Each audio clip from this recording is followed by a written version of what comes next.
Bihar board class 12th Hindi का 5वां chapter हम लोग देखने वाले हैं, जिस चैप्टर का नाम है रोज। तो उसका प्रश्न आंसर देखेंगे। पहला प्रश्न है कि मालती के घर का वातावरण आपको कैसा लगा, अपने शब्दों में लिखिए। तो उत्तर होगा कि मालती के घर का वातावरण अत्यंत उदास, नीरस और यांत्रिक, मतलब क्या होता है कि मशीन जैसा, यानी कि सब टाइम का ही इंतजार कर रहे थे, समय पर अपना काम करते हैं। वहाँ जीवन की स्वाभाविक खुशी, उमंग और चंचलता पूरी तरह से गायब थी। घर में चारों तरफ अजीब सी शांति और बोझिलता पसरी हुई थी। मालती हर समय केवल घड़ी के घंटों के अनुसार काम करती है। उसका बच्चा हमेशा रोता रहता है और पति महेश्वर अपने काम में व्यस्त रहते हैं। ऐसा लगता है कि मानो उस घर पर कोई गहरी काली और अज्ञात छाया मंडरा रही है। तो लेखक जब मालती के घर जाते हैं तो उसका वातावरण उसको कैसा लगता है, एकदम नीरस लगता है और यांत्रिक, मतलब कि मशीन जैसा, सबको अपने काम से ही मतलब है, न कहीं घूमना फिरना, न हंसना बोलना, उस तरह का कोई बात नहीं हो रहा था। तो इसीलिए यहाँ पे उदास, नीरस और यांत्रिक लिखा गया है। अगला प्रश्न देखते हैं। दूसरा प्रश्न है कि दोपहर में उस सूने आंगन में पैर रखते ही मुझे ऐसा जान पड़ा मानो उस पर किसी सांप की छाया मंडरा रही हो। यह कैसी शाम की छाया है, वर्णन कीजिए। तो जब लेखक जब आंगन में उसके पहुंचते हैं, मालती के आंगन में, तो उस कहते हैं कि उस सूने आंगन में पैर रखते ही, सूने आंगन का मतलब क्या करना, किसी का कोई चहल पहल था, तो इसलिए यहाँ सूने कहा गया कि यह सांप की छाया, मतलब किसी का श्राप यहाँ पे पड़ा हुआ है। इस तरह से वो बात कर रहे हैं कि जैसे, इसीलिए वो नीरस, उबाऊ और गतिहीन जीवन का प्रतीक है। गतिहीन का मतलब क्या, जैसे वहाँ पे लग रहा है कि उस आंगन में जो आता है उसका जीवन रुक जाता है, जैसे लग ही नहीं रहा है कि हम जीवन जी रहे हैं। ठीक है, यह उस अकेलेपन और एक रजता, यानी कि रोज एक ही जैसा काम करना, उसी को कहा जाता है एक रजता की छाया है, जिसमें मालती अपनी सारी खुशियां और जिंदा दिली खो चुकी है। जैसे किसी शापित स्थान पर जीवन ठहर जाता है, वैसे ही उस घर में समय और जिंदगी दोनों एक ही भारी बोझ बन चुके थे। अगला प्रश्न देखते हैं। तीसरा प्रश्न है, लेखक और मालती के संबंध में पाठ परिचय के आधार पर दे, यानी कि लेखक और मालती के बीच में कैसा संबंध था। तो लेखक और मालती के बीच में कैसा संबंध था, भाई बहन का संबंध था और उसके गहरे मित्र जैसा अधिक रहा। मतलब भाई बहन का संबंध तो था, लेकिन उससे ज़्यादा उसका गहरे मित्र जैसा संबंध था, जिसमें मतलब उनके इस रिश्ते में कभी भी औपचारिकता या बड़ा छोटा होने का बंधन नहीं रहा, बल्कि हमेशा एक साख्य भाव, मतलब क्या, साख्य मतलब होता है सखी, जैसे बोलते हैं, मित्रता और खुलापन रहा उस दोनों के मतलब बातचीत में, उसके दोनों के रिश्ता में। अगला प्रश्न है, मालती के पति महेश्वर की छवि आपके मन में बनती है, मतलब कैसी छवि आपके मन में बनती है। जब आप इस कहानी को पूरा पढ़िएगा तो आपको कैसा, जो ये पति है, मालती का पति महेश्वर, उसका कैसा छवि आपके मन में बनता है कि वो किस तरह का आदमी है। तो वो जो है सो कर्तव्यनिष्ठ लेकिन बेहद यांत्रिक। कर्तव्यनिष्ठ का मतलब है कि वो अपने कर्तव्य के प्रति मतलब निष्ठा रखता है, वो अपने काम को बहुत अच्छे तरीके से कर रहा है, लेकिन यांत्रिकी मतलब कि मशीन के जैसा। और मतलब कि नीरस, यानी कि डॉक्टर के रूप में उभरती है, नीरस डॉक्टर के रूप में। उनका जीवन पूरी तरह अस्पताल, डिस्पेंसरी, मरीजों को पैर काटने, यानी कि गैंग्रीन के कारण जो मरीजों का पैर काटते थे, जो वो बीमारी हो जाता था उसके लिए, और निश्चित समय पर घर आने और जाने के क्रम में बंधा हुआ है। बस उसका काम था सुबह उठ के मतलब ऑफिस जाना, अस्पताल जाना, वहाँ से फिर घर आना और फिर खाना खा के सो जाना। बस उसी तरह का वो उनका दिनचर्या बन चुका था।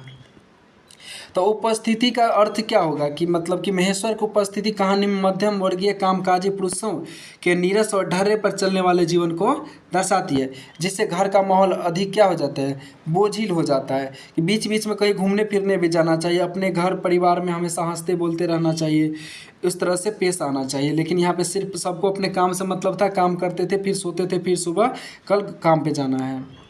अगला है कि गैंग्रीन क्या है।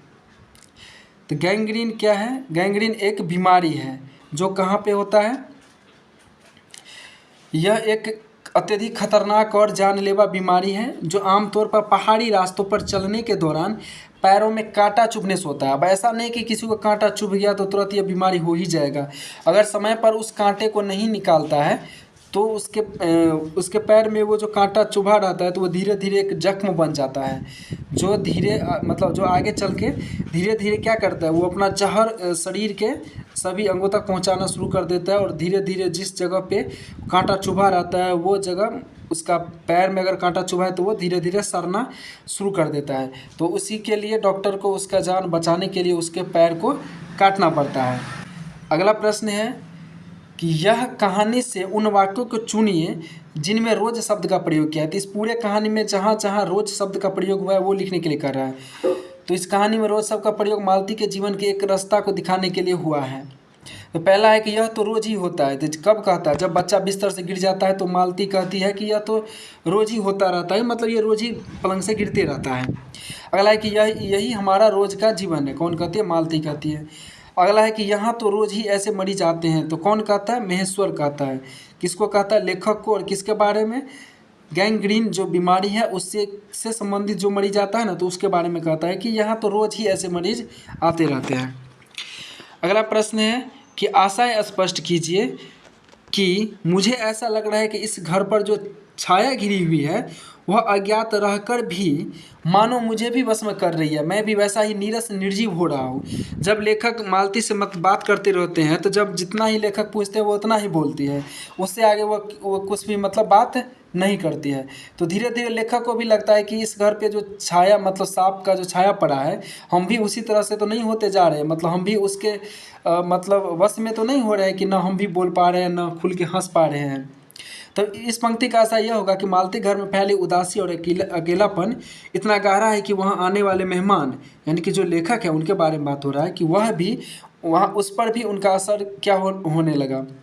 लेखक महसूस करता है कि वहाँ पे अकेलापन था कि वहाँ आने वाले मेहमान पर भी उसका असर होने लगा। उस घर की निर्जीव और बोझिल हवा उसे भी जकड़ ले रही है और उसकी अपनी स्फूर्ति, ऊर्जा तथा चेतना भी क्या हो रहा है? धीरे धीरे खत्म होने लगा। उसे मालती उस घर की तरह ही बेजान बना रही है। अगला है कि 3 बज गए, 4 बज गए, 11 बज गए। कौन कहती है? मालती। तो कहानी में घंटे के इन खटकों के साथ साथ मालती की उपस्थिति है। तो घंटा बजने का मालती से क्या संबंध है? तो कह रहा है कि मालती का पूरा जीवन घड़ी की सुइयों के इशारे पर चलता है, मतलब वह समय देख के ही काम करती है। वह कोई भी काम खुशी से नहीं करती बल्कि एक जिम्मेदारी या मजबूरी के तहत वक्त काटने के लिए करती है। जब भी घंटा बजता है, जैसे दोपहर के 3 या 4 या रात के 11 बजती है, तो मालती एक गहरी ठंडी सांस भरकर समय को गिनती है।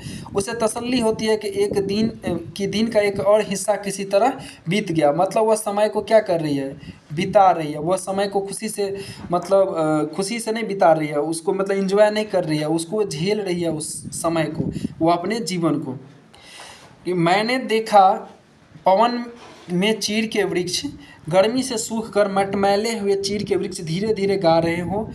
कोई राग तो कोमल है किंतु करुणा नहीं, अशांतिमय है किंतु उद्देश्यमय नहीं है।